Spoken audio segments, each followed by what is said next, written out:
of goodwill.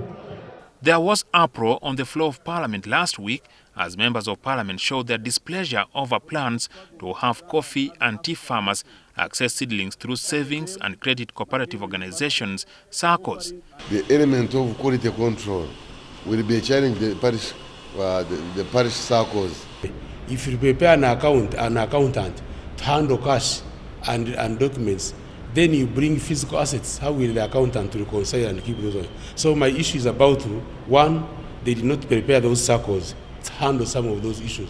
Those should be issues of cooperatives.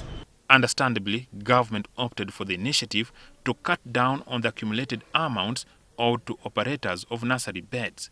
We advised to halt, and we advised the nursery operators to scale down. The nursery operators, accredited by the Uganda Coffee Development Authority, never heeded the call.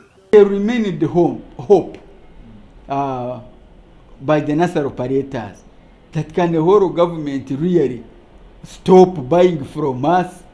An estimated 93 billion shillings is required to procure the bulk of the coffee and tea seedlings, but the operators are fearful they could make losses.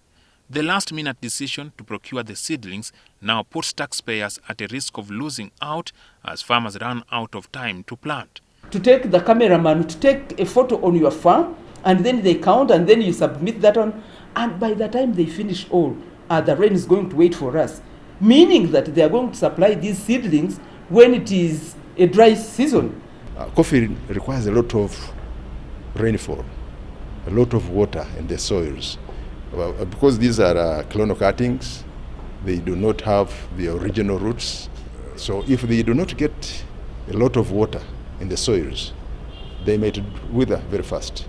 Uganda Coffee Development Authority acknowledged the fears since the seedlings require at least 30 days of rain. The decision came late because the planting window starts in the early September, sometimes in August.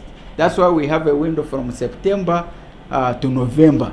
It is thought that coffee production may stagnate since the needs of the beneficiaries may not be long-term investments in ventures like coffee and tea, which is said to require up to 3 years to yield. Lines now that I cannot use borrowed money from Parish Development Model to go and buy coffee and plant it, which takes 3 years to mature. When will they pay that money back? They might look at short-term businesses as their priority, and which will in the long run affect the growth of growing cash crops or long living crops. Jackson Onyango reporting for NTV.